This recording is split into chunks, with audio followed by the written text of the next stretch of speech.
The Boy Under the Dry Sky. Wystan lived above a little bakery on Briarbell Street, where the morning smelled of warm rolls, bus smoke, and rain on stone. He was a boy with a smile that arrived before his words.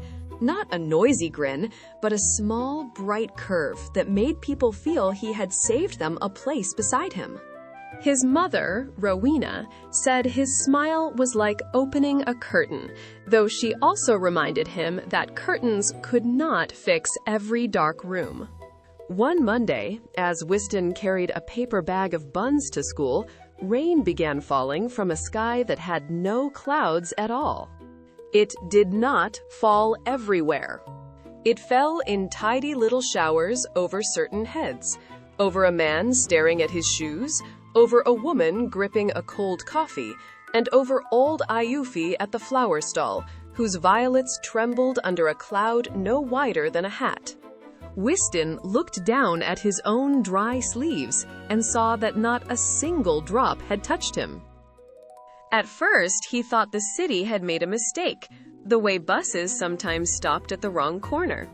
He stepped under the dripping cloud of a frowning cyclist, but the rain slid around him as if he stood beneath invisible glass. At the crossing, he smiled at a baby in a pram, and the baby's little cloud puffed itself into silver mist. Near the bus stop, Tamsin the driver sat behind her wide window with rain tapping only on the glass above her head, though the rest of the bus was dry. Wystan waved both hands, crossed his eyes, and made his most ridiculous fish face. A few passengers laughed, Tamsin's mouth twitched, and her rain thinned to a sprinkle. By lunchtime, Wystan was almost certain he had found the rule. Smiles kept the strange rain away. So Wystan became busy with happiness. He grinned at the baker who had burned a tray of rolls, told a silly rhyme to a boy whose shoelace snapped, and bowed like a stage actor to a woman who had dropped oranges across the pavement. Some clouds shrank at once, and Wystan felt taller each time, as though he were carrying a secret patch of blue sky in his chest. But then he saw Rowena through the bakery window, smiling politely at a customer while a tiny rain cloud soaked one sleeve of her cardigan. Her mouth was smiling, but her eyes looked far away. Later, a boy outside school showed all his teeth in a hard, bright grin while rain ran down his cheeks like window trails. Wystan's certainty wobbled. Perhaps the weather was not listening to mouths at all. After school, he found Aifa sitting beside her flower stall with her umbrella closed in her lap. Her cloud rained so softly that every petal shone, yet she did not look at the flowers.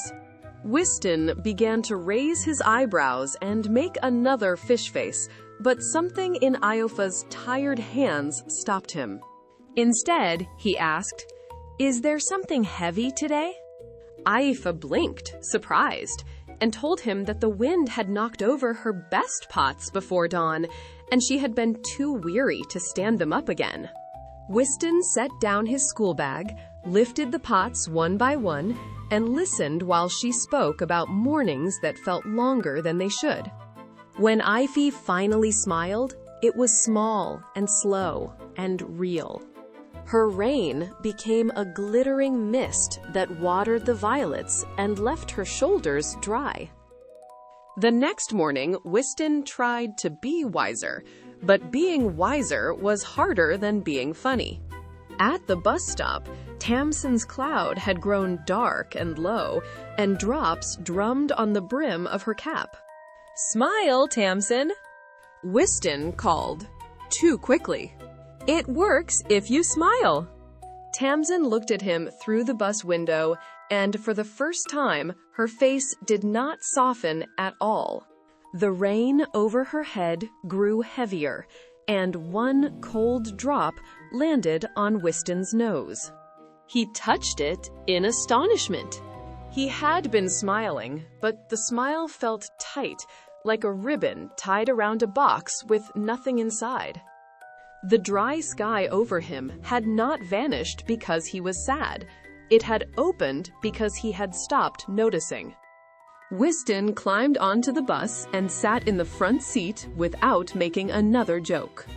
"People were cross before breakfast," Tamsin said quietly, "and every one of them handed me a piece of their hurry." Wystan nodded, watching rain bead on the ticket machine and vanish before it reached the floor. At the next stop, he helped a man fold a stroller, picked up a dropped glove, and asked the passengers to leave a little room for those still climbing aboard.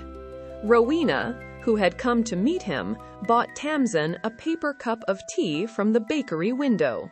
No one laughed loudly. No one shouted, "Be happy!" But when the bus pulled away, Tamsin's cloud lifted into a pale ribbon of steam, and a warm, dry circle spread across the front seats. By Friday, Wystan no longer hunted for smiles, as if they were buttons to press. He looked for bent shoulders, hurried hands, quiet faces, and people pretending they were perfectly fine. He helped Ivy chalk prices on her flower board, thanked the street cleaner by name, and sat beside the hard-smiling boy until the boy admitted he had lost his library card and was afraid to tell anyone. Sometimes the clouds disappeared. Sometimes they simply rained more gently, which Wystan learned could be enough. That evening, after a long day of noticing everyone else, Wystan came home without his usual smile. A tiny cloud gathered over his own hair. Rowena did not tell him to cheer up. She wrapped him in her cardigan, listened to the whole story, and let 3 little drops fall before his tired laugh returned. After that, Briarbell Street was never quite the same, though it still looked ordinary to anyone rushing through it. Buses sighed at the curb, rolls browned in the bakery ovens, and puddles held upside-down pieces of the city. But people had begun to glance upward when a private cloud appeared, then sideways to see who might need company. Wystan still smiled often, because he meant it, and because the world gave him many reasons. Yet he understood now that his dry sky had never been a prize for being cheerful. It was a space he could share. And whenever rain began falling over someone who had forgotten they were seen, Wystan did not start with a joke. He stepped close enough to be kind and asked, "Would you like me to stay a while?"